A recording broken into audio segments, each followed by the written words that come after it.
안녕하세요. 베스트 회계법인 대표 조이스 구입니다. 잘 지내셨나요? 네. 오늘 무슨 얘기 할까요? 제가 이제 얼마 전에 읽은 책이 있어요. 그게 뭐냐면 Die with Zero라는 책이에요. 그러니까 0으로 죽을 때 0으로 $0로 죽으세요. 뭐 이런 뜻이야. direct translation을 하자 보면 그 이제 빌 퍼킨스라는 사람이 쓴 책인데 이게 이제 우리가 저번 주에 그런 얘기를 했었잖아요. 그 어떻게 우리가 돈을 잘 활용하냐, 요새 이제 돈을 어떻게 쓰냐 그런 얘기를 많이 했잖아요.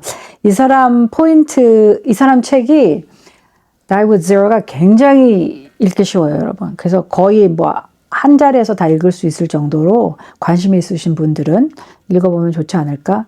이분도 말하는 것이 뭐냐면 그 이분이 얘기하는 것 중에 특별히 생각나는 게 뭐냐면 저거예요. Die with Zero라는 건 뭐냐면 돈을 우리가 벌잖아요. 근데 돈을 벌고 돈을 이렇게 막 accumulate 잘하게 하고 이러는 목적이 결국은 그 돈을 쓰기 위함이라는 거죠. 그죠? 근데 그 돈을 쓰기 위함인데 그 돈을 잘 계획을 해서 써야 이제 남는 게 별로 없다. 그러니까 굳이 포인트가 쓰고 가려고 하는 거라고 하면 그 얘기를 하는 거예요. 근데 그 중에 이 사람이 얘기하는 것 중에 뭐가 있냐면은 memory dividend라는 얘기를 해요. 이게 뭐냐면 우리가 이제 돈을 쓰잖아. 어떤 돈을 쓸 때 보통은 나를 위해서 혼자 쓰기도 하지만 내 가족들하고 같이 뭘 하잖아. 예를 들어서 부모님하고 하기도 하고 자녀들하고 하기도 하고 뭐 친구들하고 하기도 하고 이렇게 돈을 쓰잖아요. memory dividend는 뭐냐면 우리가 그 돈을 쓴 것을 예를 들어 이분이 이제 쉐어한 얘기는 뭐냐면 자기가 자기 그 친구들하고 자기 생일 파티를 어디 이제 한 곳을 대단한 곳을 빌려서 했대요. 근데 이제 그때 자기 아버지는 못 갔는데 그 대신 자기 아버지한테는 이제 자기가 아버지가 운동을 좋아하시는 분이었대. 그래가지고 그걸 만들어 드렸대요. 아버지가 옛날부터 한 운동을 갖다가 이제 비디오처럼. 근데 아버지가 그걸 보면서 그렇게 좋아하시더래요. 그러니까 뭐냐면 그 예전에 내가 어땠던 기억들이잖아요. 예를 들어서 내가 뭐 운동을 잘했던 사람이면 운동했었던 때 뭐 이겼던 거, 뭐 이랬던 거 저랬던 거 그런 어떠한 기쁨이 됐던 일련의 사건들이나 기쁨이 됐던 일련의 그 일들이 생각하면서 즐거워한다는 거예요. 옛날에 그랬었지. 옛날에 우리가 그랬었지. 그러니까 우리가 어떤 나이 때는 계속 그 일들을 하는데 나중에는 우리가 그것을 할 수 없게 되어도 이제 그러니까 기억하면서 그 디비던드가 발생한다는 거예요. 우리가 기쁨을 누리게 된다는 거예요. 지금은 더 이상 할 수 없지만 이게 대단한 기쁨이 된다는 거지. 그리고 또 한 가지 무슨 얘기를 하냐면 이제 우리가 버킷에 대한 얘기를 많이 하잖아. 근데 이 사람은 돈을 쓰는 것도 버킷을 사용하면 좋다. 그런 얘기를 해요. 버킷을 어떤 버킷을 얘기하냐면 우리는 이제 예를 들어서 뭐 자산 관리하는 버킷들이 있잖아요. 뭐 이런 버킷 저런 버킷. 근데 이 사람이 얘기하는 버킷은 뭐냐면 나이대로 20대, 30대, 40대, 50대, 60대, 70대 이렇게 나이대로 버킷을 만들면 좋다. 그리고 그 나이대에 할 수 있는 것들 있잖아요. 나이대에 할 수 있는 것들을 내 재정과 내 상황이 허락하는 한 해보는 게 좋다 하는 얘기를 하더라고요. 그러니까 우리는 뭐냐면 보통 은퇴할 때 돼서야 이런 생각을 많이 하잖아요. 또 특히 이제 우리 이민 1세들은 뭐 바쁘게 살다가 이제 어느새 도달아 보니까 50세, 60세 됐어요, 여러분. 그잖아요. 우리는 이제 그런 생각을 잘 못한 세대이기도 한데 그렇게 버킷을 만들어서 20대, 30대, 40대에 할 수 있는 일들을 하면 좋다. 근데 그게 좀 동의가 되는 게 여러분 제가 지금 생전 안 해봤던 운동을 하려고 하니 되겠냐고 안 된단 말이에요. 그죠? 그리고 어렸을 때 여러분 동물원 가보셨잖아. 동물원 가면 신기하고 그러잖아요. 근데 어렸을 때 동물원 갔었을 때 그 즐거움과 신기함이 20대에 가면은 없는 거죠.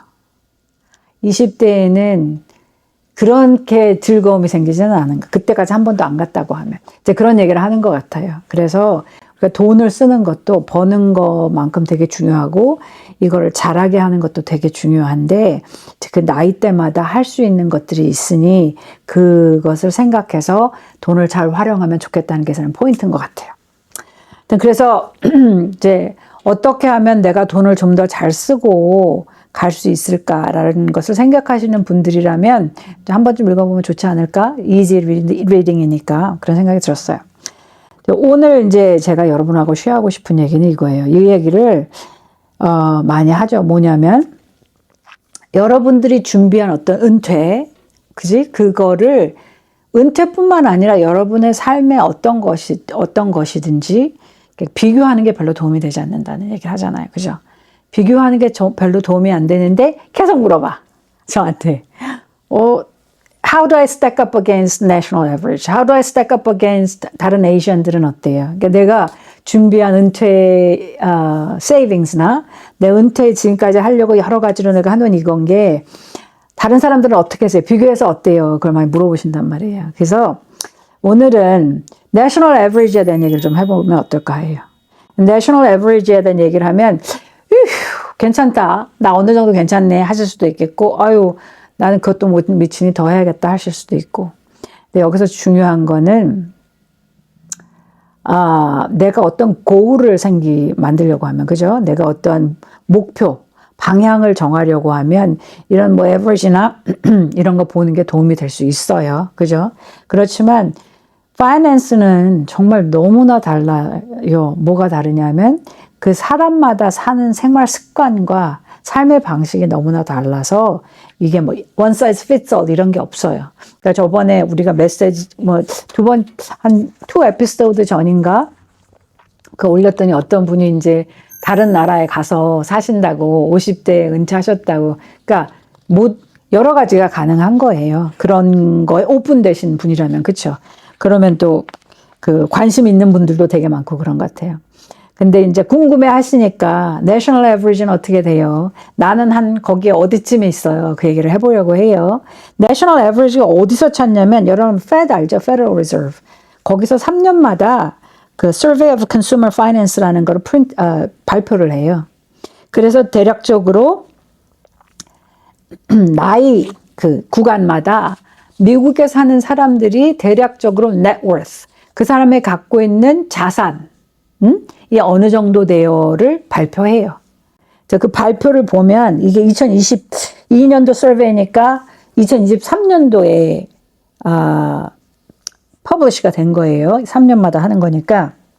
여기에 보면 재밌는 게 미국에서 1% 정도 되는 사람들이 어마무시한 자산을 갖고 있어요. 그래서 mean, 우리가 생각하는 average는 그다지 의미가 없어요. 왜냐하면 이쪽이 너무 많고, 그죠? 그래서 median이라는 넘버를 주로 보게 되는데 그게 뭐냐면 50%는 이 미치고 50%는 그 위에요. 이런 거예요. 거기서 발표한 거에 보면 어떻게 나오냐면 60에서 64세에 median net worth가 39만 2천 불이래요. 60에서 64세인데 39만 2천 불? 근데 이게 집도 포함한 거예요. 집 equity. 내가 50만 불짜리 집이 있는데 20만 불을 페이했어. 빚이 30만 불 남았어. equity는 얼마예요? 20만 불이라는 거죠. 그것도 포함한 금액이 39만 2천이에요. 70에서 74세에 43만 8천. 그때까지 막 올라가요. 그죠?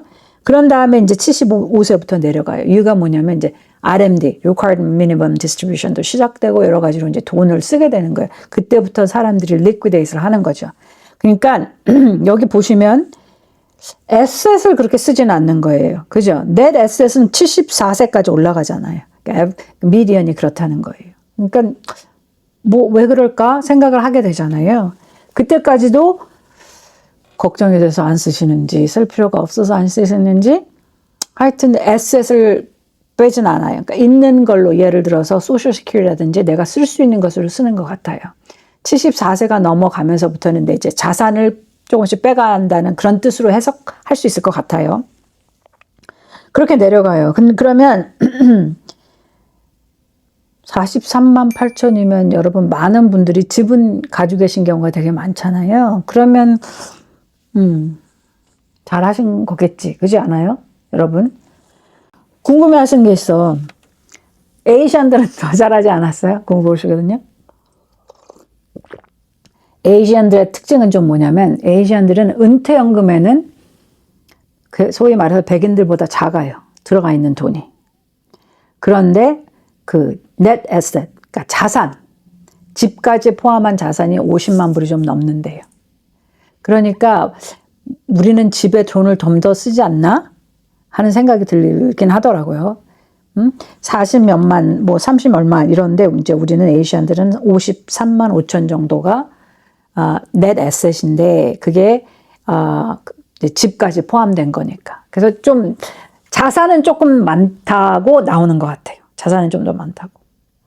그러면 다 걱정하잖아요, 여러분. 내가 집 있어도 먹고 살 수는 없어. 부족할 것 같아요. 왜냐하면 집에서 내가 계속 살면 그걸 쓸 수 있는 돈은 아니잖아요. 그죠? 그러니까 내가 쓸 수 있는 돈은 아니니까 계속 부족하다고 생각이 된단 말이에요. 근데 여러분들이 듣는 것처럼, 그러니까 뭐 유튜브나 이런 데서 얘기하는 여러 가지, 또 소셜 미디어에서 얘기하는 것처럼 사람들이 1밀리언 갖고 은퇴하는 게 아니에요. 1밀리언이라는 얘기를 정말 많이 듣거든요. 웬만하면 1밀리언 있는 것 같아요, 요새. 그런데 사실 1밀리언이 그 집을 빼고 1밀리언 liquid asset이라고 하지, 쓸 수 있는 돈으로 갖고 계시는 퍼센티지는 정말 작아요. 60세 넘으신 분은 4-5%도 되지 않는다고 해요. 그러니까 글쎄, 그 소셜 미디어 보면 다 떼부자 같잖아요. 다 엄청 뭐 많은 것 같고 막 이것도 하고 저것도 하고 다 뭐 놀러 다니는 것 같고 막 다 그런 것 같은데, 사실은 이제 이렇게 우리가 다 펼쳐가지고 이제 조사를 해본 바에 의하면 그렇지 못하다는 거예요. 그래서 준비가 그러면 내가 좀 더 해야 돼요. 아니면 나는 그래도 부족한 것 같아요. 1밀리언은 만들겠어요. 그런 분도 계시긴 하셨어요. 나는 1밀리언 만들 때까지 일을 계속 한다고. 근데 1밀리언 만들고 나면 then what? 그러잖아요, 여러분. 궁금한 게. 그럼 그걸로 뭘 하실 건지, 시간이 이제 항상 우리 편은 아닌데 그런 생각을 하잖아요. 그래서 이제 궁금해 하시니까 일단은 national average가 아니고 median number를 쉐어를 했는데, 여기서 사람들이 은퇴해서 중요한 거는 뭐냐면 내 asset, 자산이 많아서 내가 그걸 빼먹어서 쓸 수 있어요. 이것도 중요하겠지만 사실은 미국의 대부분의 사람들이 의존하는 거는 social security benefit이에요. social security benefit이 monthly income이 계속 들어오는 거잖아. 그래서 그 사람들이 그러니까 돈을 쓰는 거, 그러니까 맨날 돈이 들어오니까 이 돈은 써도 돼 하는 거가 베이스가 되는 게 social security benefit이에요. 그렇기 때문에 소셜 시큐리티 베네핏을 지금 찾을까요? 뭐 62세 찾을까요? 65세 찾을까요? full retirement age 보통 67세 찾을까요? 70세, 이렇게 여러 가지 얘기를 하고 자꾸 반복을 하고 생각을 하고 계산을 해보는 이유가, 이게 내 개인 펜션이 되기 때문에 그래요. 계속 돈이 들어오니까. 우리가 돈이 계속 들어오는 거를 쓰는 거는 괜찮잖아요. 근데 내가 70세 이런 기록, 이런 어떤 그 리포트를 봐도 70세, 74세 되기 전까지는 자기 에셋을 뺏어 쓰기는 좀 불안한 거가 아닌가 하는 생각이 들어요. 그러니까 그때까지는 뭐 소셜 시큐리티 베네핏이라든지 아니면 내가 갖고 있는 무슨 펜션이라든지 어떤 그런 걸로 의존하고 살다가 그다음부터 뺏어 쓰는 것 같아요. 그래서 소셜 시큐리티 베네핏을 정할 때 우리가 언제부터 돈을 찾았어요 하고 정할 때, 특별히 한 배우자가 베네핏이 훨씬 높고 다른 배우자가 좀 작다고 하면 그 배우자, 그 베네핏이 높은 배우자 거를 좀 딜레이, 연장하는 경우들이 많죠. 그래야 이제 혹시 이제 이게 많이 버는 분이 돌아가시게 되면 내가 그렇게 스텝업이 되니까, 남은 배우자가. 그래서 자산이 많다고 여러분 자산을 다 쓰는 거는 아니에요, 은퇴해서. 그렇기 때문에 실질적으로 내가 은퇴해서 돈을 쓸 수 있는 인컴이 어떻게 되느냐에 따라서 우리가 좀 마음이 좀 편안하게 할 수 있느냐 없느냐, 그리고 그 들어오는 인컴에 따라서 우리의 어떠한 생활 패턴, 우리 생활하는 뭐 방식, 어떻게 살까 하는 거를 좀 정해 볼 수 있을 것 같아요. 좋은 거는 생각하는 것처럼 그렇게 너무 어렵지는 않다, 그렇게 생각하시면 좋을 것 같아요. 그러니까 보통 이제 부부가 있어서 이제 미국에서 오래 일을 하신 경우에는 어떤 기본적인 생활을 할 수 있는 그 이제 소셜 시큐리티 베네핏이 나오고, 그리고 그 다음에 우리가 좀 여유가 좀 이렇게 있었으면 좋겠다 하는 거가 있는 것에 대해서는 이제 이렇게 생각도 해보고 저렇게 생각도 해보고 준비를 해보면 되겠죠. 개인 펜션이라고 하는 게 어누어티도 사보고, 그지? 근데 이런 걸 해볼 수 있는데 이제 내가 언제까지 일을 할까 이것도 정할 수 있고. 근데 이제 이 그 Die with Zero라는 책을 쓴 사람의 말에 의하면 사실 우리도 그렇게 알고는 있겠죠. 여러분 모두. 그냥 알지 못하는 좀 두려움이 있어서 그렇지.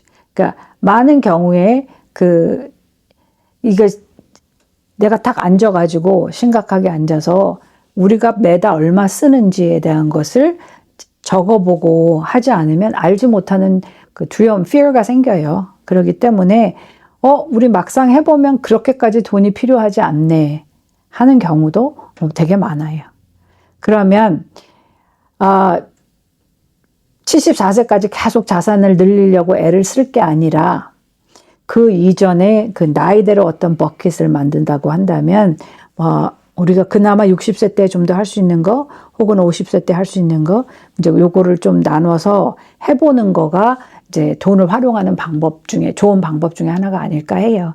왜냐하면 우리가 이제 나이가 많아 들어갈수록 70세 뭐 80세 들어갈수록 돈을 쓸 수 있는 여건이 별로 안 되거든요. 그러니까 우리가 이렇게 왔다 갔다 하기도 힘들고 많이 하시는 말씀들이 있어요. 75세 뭐 넘어가니까 어디 가려고 해도 그냥 민폐되는 것 같아서 그렇다 그러시더라고요. 그러니까 이제 걷는 것도 좀 느리고 여행을 가도 걷는 것도 느리고 하니까 다른 사람에게 좀 불편해 되지 않을까 생각한다 그러더라고요. 근데 사실 이렇게 그룹들이 요새는 되게 많잖아요. 만약에 가이드 투어를 가시고 그러신 경우에는 좀 나이 드신 분들이 가는 이런 것도 있으니까 찾아볼 수는 있겠고, 그리고 이제 우리가 그 과정을 가는 사람들이라면, 그죠? 아직도 뭐 40대, 50대, 60대, 70대 간다고 하면 지금 현재 상황에서 이제 요거를 우리가 언제 갈지 모르니까 밸런스를 맞추는 게 참 쉽지 않은 일인데 밸런스를 좀 맞추면서 살아야 되긴 하는 것 같아요. 그게 뭐냐면 지금 이 나이 때 나와 내 자녀들이 할 수 있는 것, 내 부모랑 할 수 있는 것, 그 와중에서 이제 우리가 퓨처를 준비도 하긴 해야겠지만 요거를 좀 이렇게 돈을 잘 쓰는 습관을 좀 들이면 나중에도 돈을 쓰는데 너무 어렵지 않지 않을까 하는 생각을 해봤습니다.